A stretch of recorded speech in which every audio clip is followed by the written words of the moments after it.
المنتخب المغربي لدينا اليابان، المغرب، نيوكاليدونيا، البرتغال. أيضا هنا مجموعة قوية. كابتن محمد، رأيك في هذه المجموعة؟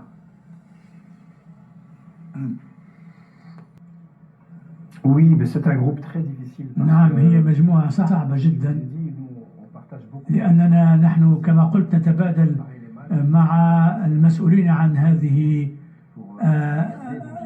المجموعة.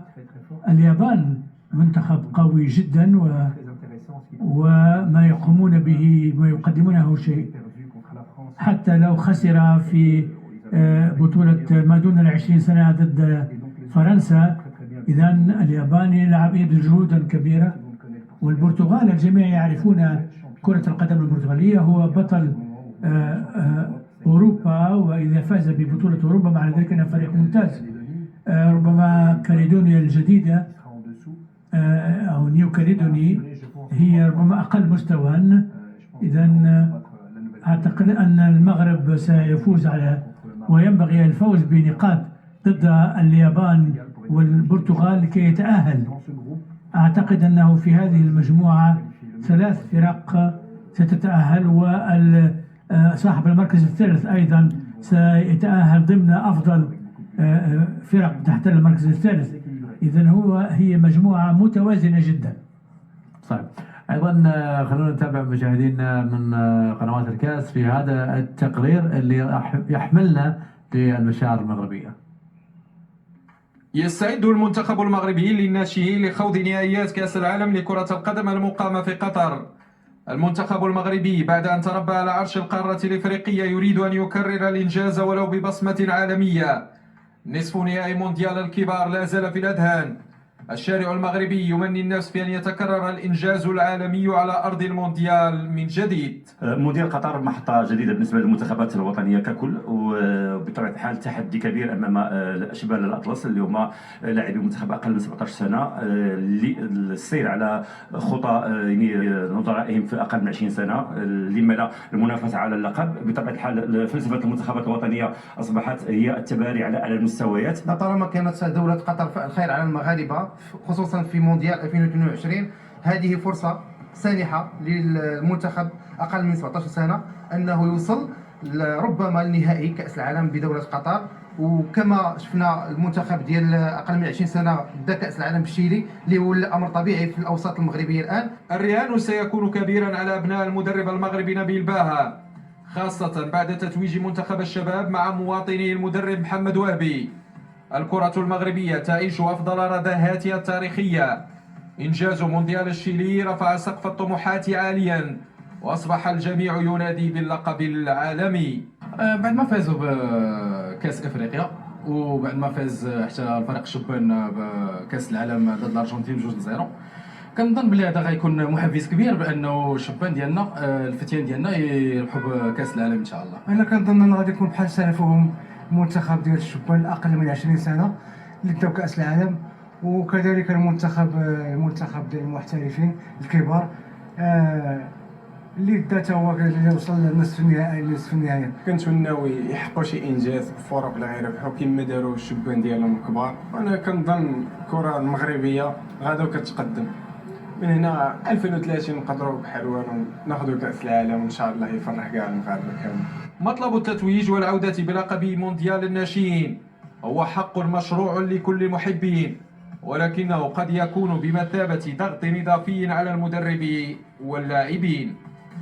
المدرب المنتخب المغربي بطل نسخة كأس العالم تحت 20 سنة، كابتن محمد، رحب فيك مرة أخرى ونقول يعني هذا فوز عربي نفتخر فيه جميعا.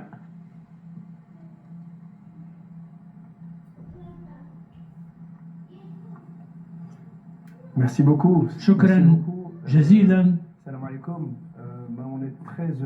نحن سعداء ونحن أيضا نفخر وندعم جميع الفرق العربية، ونحن سعداء للمغرب وكذلك لأننا كنا نمثل جميع العرب. كرة القدم العربية كانت تأمل مثل هذا النجاح، ونشكر جميع من دعمونا. كابتن محمد، اليوم نتحدث عن المنتخب المغربي ايضا مشارك في كاس العالم تحت 17 سنه هنا في قطر في الدوحه تحديدا. هل ممكن ان نشوف هذا الانجاز يتكرر لهذا الجيل والمنتخب تحت 17 سنه؟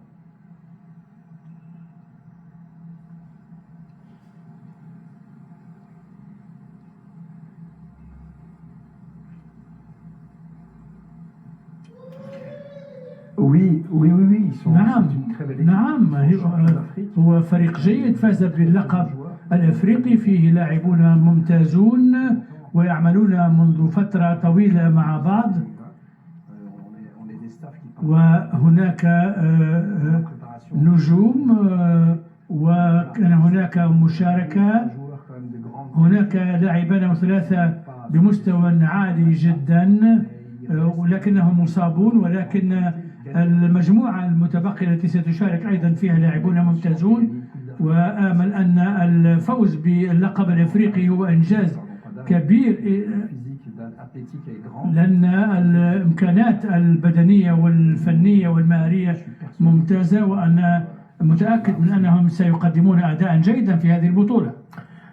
كابتن محمد، دائما التعامل في منتخبات الفئات السنية مثل الناشئين مثل الشباب يكون له تعامل خاص. نصيحتك بحكم خبرتك الطويلة في هذا المشوار، كيف التعامل يكون كأفضل تعامل لهذا الجيل أو هذه الفئة العمرية؟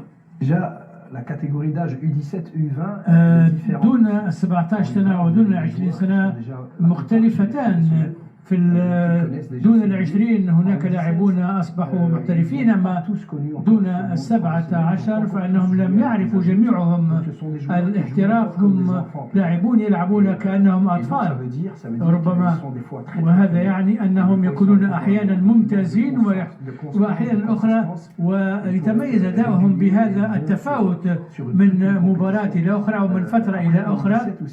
كذلك دون 17 سنة هم لاعبون ربما أمضوا أو وقعوا عقودهم الاحترافية في سن 17 ولا يلعبون في الفرق الأولى، إذن هم أصعب مراسا من الصعب إدارتهم، لأنهم لم يعرفوا بعد العقبات والصعوبات في كرة القدم الاحترافية ويكونون احتياطيين، وهذا يساعدنا في العمل معهم. لكن الأصغر سنا ربما هم يتخيلون أنه سيصلون إلى القمة سريعا، ولكن الأمور ليست بهذه السهولة، وينبغي أن نجعلهم يلعبون بهدوء وبصبر. إذا التعامل معهم أكثر تعقيدا إلى حد ما، وينبغي أن لا نكون حازمين جدا أكثر من اللازم معهم. كابتن محمد، أيضا هل هنالك تعاون ما بين منتخب الشباب والمنتخب الأول أو المزيج في التدريبات أو منتخب الناشئين ومنتخب الشباب؟ التعاون هل يكون موجود في ما بين المنتخب المغربي؟